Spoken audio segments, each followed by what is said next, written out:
Whenever public health has been cut in the past, tragedies have occurred.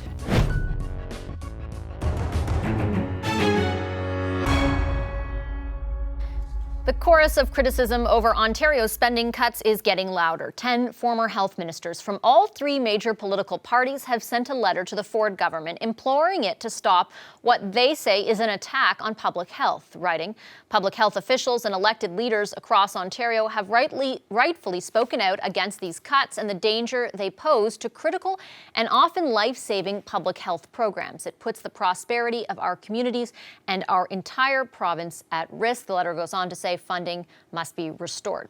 Here's former Liberal Health Minister Helena Jaczek and Toronto Board of Health Chair Joe Cressy outlining their concerns at a press conference earlier.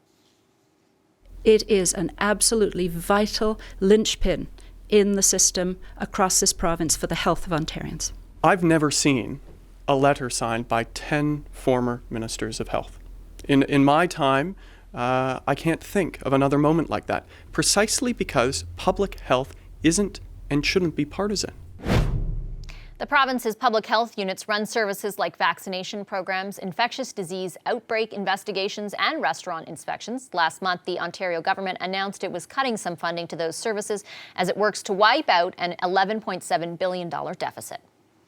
Christine Elliott is Ontario's Minister of Health, and she joins us now from Queen's Park in Toronto. Hi, Minister Elliott. Nice to see you again. Hi, nice to see you as well. Thanks for joining us. Minister, one of the things that these former ministers bring up in the letter is that if your government's goal is to end hallway medicine, how does cutting public health money, so money for vaccines, to ensure clean water, disease prevention, how does cutting money from all of that get you to that goal?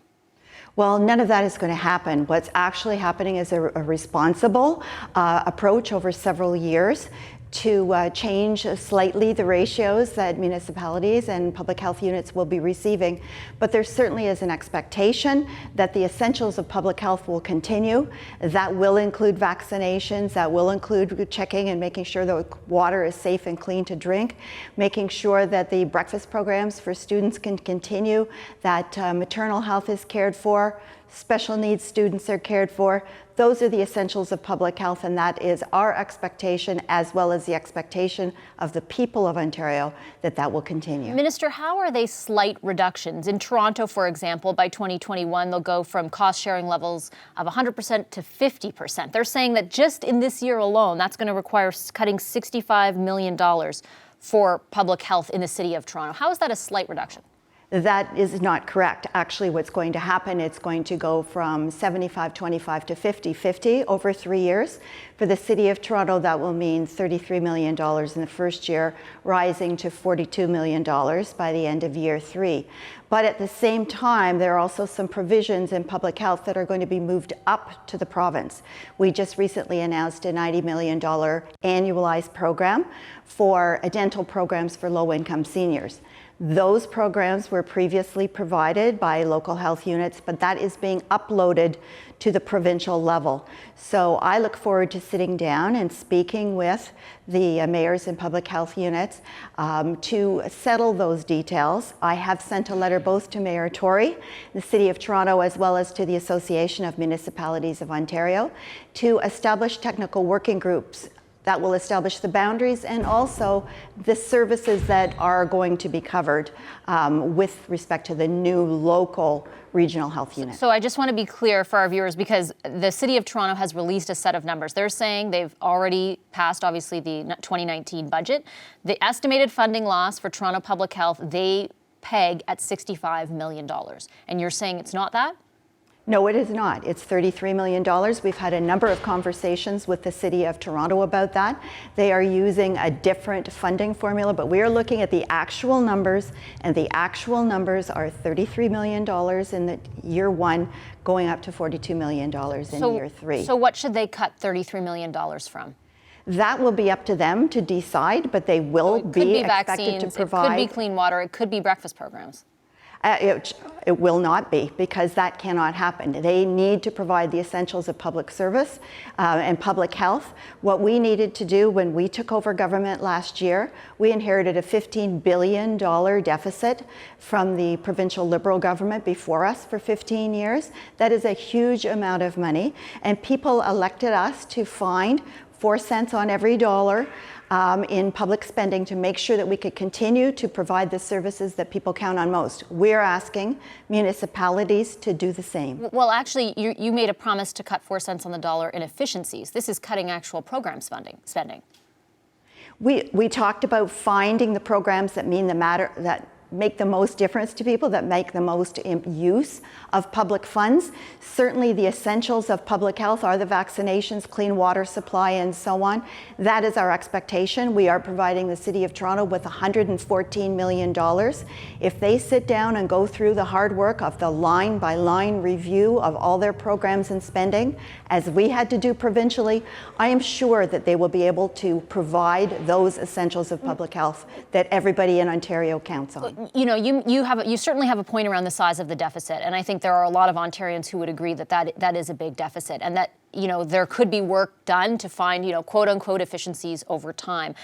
What I think has raised a lot of questions here is that what a number of mayors have pointed out, and not just in big cities like Toronto, you know, in other municipalities as well, is that they passed their budget already, that your decisions are coming after they have put in place their funding for these programs for the year. So they came up with a request to your government. They said, can we just sit down and press pause right now and then work together over the next year? We recognize the size of the deficit. We recognize efficiencies have to be found. Can we not just get together and do this in a reasonable way so that the impact is not felt overnight in our cities and our municipalities? Why can't your government agree to do that?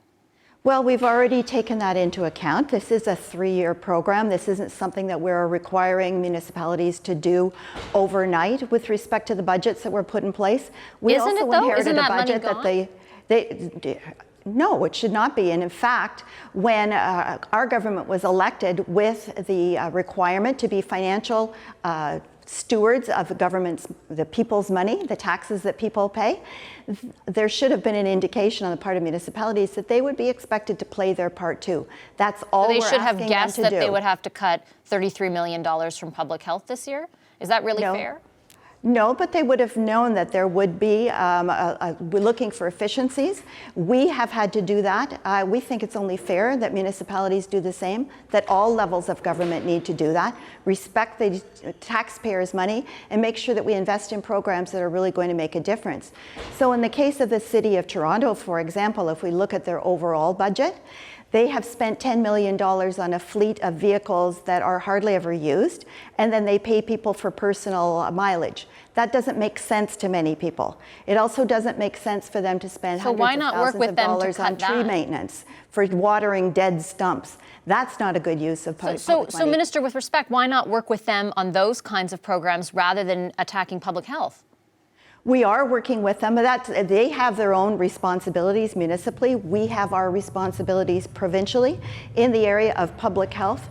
This is an area that the Auditor General of Ontario commented on in 2017, saying that they were not very well coordinated, the local units, that there was a duplication of services, and there wasn't the best use of public dollars. We have a responsibility to ensure that taxpayers' dollars are well spent. We want to work with the municipalities. That's why we want to establish the technical working groups that I referenced in my letters to the Association of Municipalities of Ontario.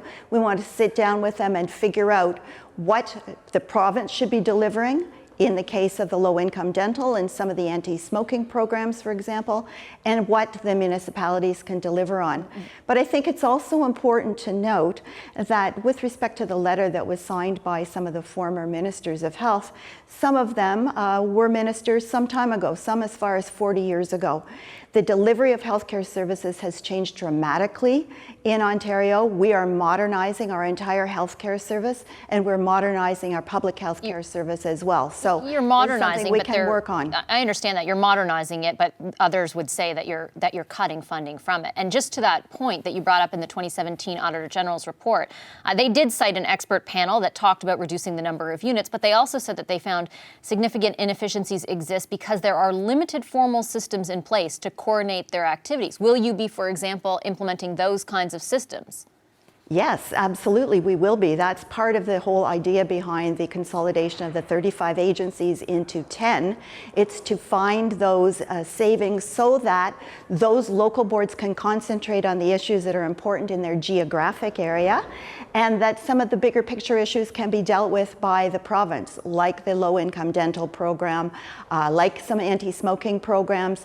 Those are the things that we can deal with provincially, so we don't have that duplication of service. We want to make sure that all of the services and all the money that is spent on the essential programs in those geographic units. Okay, I'll leave it there. Thank you very much, Minister Elliott. Appreciate your you. time today. Pleasure. Hi, I'm Vashi Capellos, host of Power in Politics. See more of our show by subscribing to the CBC News channel or click the link for another video. Thanks for watching.